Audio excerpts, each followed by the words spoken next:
कोपरगावची भन्नाट खाऊ गल्ली आता तुमच्या आवडीचे सर्व पदार्थ एकाच ठिकाणी, एकदम टेस्टी, एकदम फ्रेश। आता pizza, momos, ice cream, juice, pav bhaji, misal, cafe, dosa, dal baati, veg biryani, panipuri, Chinese सगळं एकाच ठिकाणी।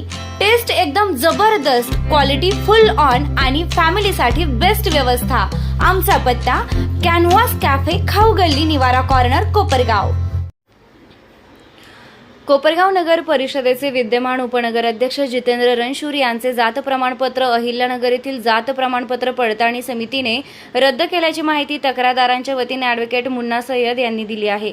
या घडामोडींमुळे कोपरगावच्या राजकीय वर्तुळात मोठी खळबळ उडाली असून जितेंद्र रणशूर यांच्या नगरसेवक आणि उपनगर अध्यक्ष पदही धोक्यात आल्याच्या चर्चांना उधाण आलंय।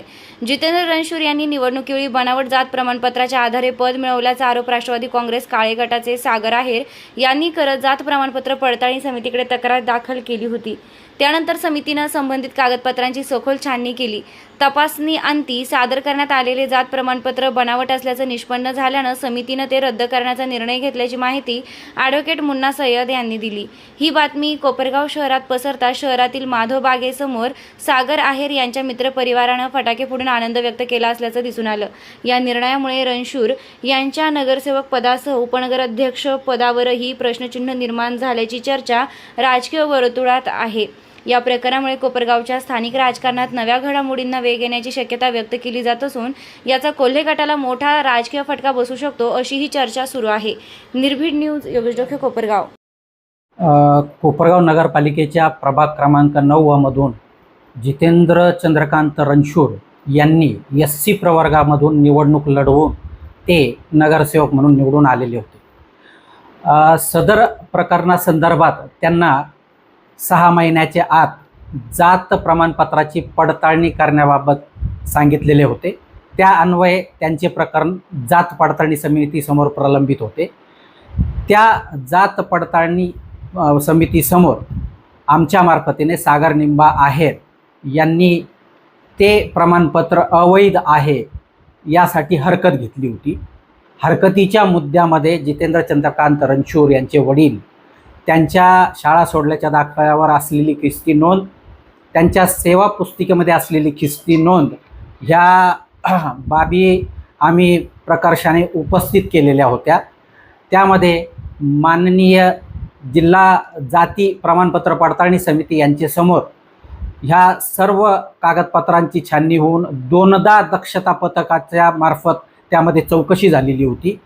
त्यामध्ये जितेंद्र चंद्रकांत रणशूर यांच्या मार्फतीने काही लोकांचे जबाब आणि पुरावे सादर करण्यात आलेले होते, परंतु जिल्हा जाती प्रमाणपत्र पडताळणी समितीसमोर प्रामुख्याने आमचा असलेला कागदोपत्री भक्कम पुरावा, जसे की जितेंद्र चंद्रकांत रणशूर यांच्या वडिलांच्या शाळा सोडल्याच्या दाखल्यावरच्या ख्रिस्ती धर्माच्या नोंदी, सेवा पुस्तिकेतील नोंदी, हा भक्कम पुरावा तसेच इलेक्ट्रॉनिक एव्हिडन्स ॲक्ट अन्वये दिलेला पुरावा ग्राह्य धरून आज रोजी जिल्हा जाती प्रमाणपत्र पडताळणी समितीने जितेंद्र चंद्रकांत रणशूर यांचे त्यांना दिलेले जातीचे प्रमाणपत्र हे अवैध ठरवलेले आहे।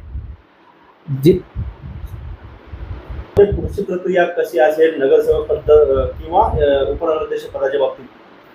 आता यामध्ये जिल्हा जाती प्रमाणपत्र पडताळणी समितीने जितेंद्र चंद्रकांत रणशूर यांचे जातीचे प्रमाणपत्र अवैध ठरवल्यामुळे या संदर्भामध्ये माननीय जिल्हाधिकारी यांच्याकडे पुढील प्रस्ताव सादर करून त्यांच्या नगरसेवक पदाबाबत योग्य ती घोषणा आणि डिक्लेरेशन त्याकरिता प्रस्ताव आम्ही दाखल लवकरच करणार। उज्ज्वल भविष्यासाठी योग्य कॉलेजची निवड करताय? मग आपल्या कोपरगावातील गुणवत्तापूर्ण शिक्षणाची 62 वर्षांची परंपरा असलेल्या KJ सोमय्या कला, वाणिज्य व विज्ञान महाविद्यालयात आजच प्रवेश निश्चित करा। कला, वाणिज्य विज्ञान, microbiology, computer science, AI and ML, data science यांसह विविध पदवी अभ्यासक्रम उपलब्ध, तसेच MSc, MCom, MA आणि PhD संशोधन केंद्रांची सुविधा। 300हून अधिक विद्यार्थ्यांचे प्लेसमेंट्स, अनुभवी प्राध्यापक वर्ग, आधुनिक प्रयोगशाळा, स्वतंत्र वसतिगृह आणि स्पर्धा परीक्षा मार्गदर्शन यामुळे विद्यार्थ्यांच्या सर्वांगीण विकासाला प्राधान्य। KJ Somaiya college, Kopargaon. शिक्षण, गुणवत्ता आणि यशाची खात्री। अधिक माहितीसाठी संपर्क 82 82 82 45 88. आजच आपला प्रवेश निश्चित करा.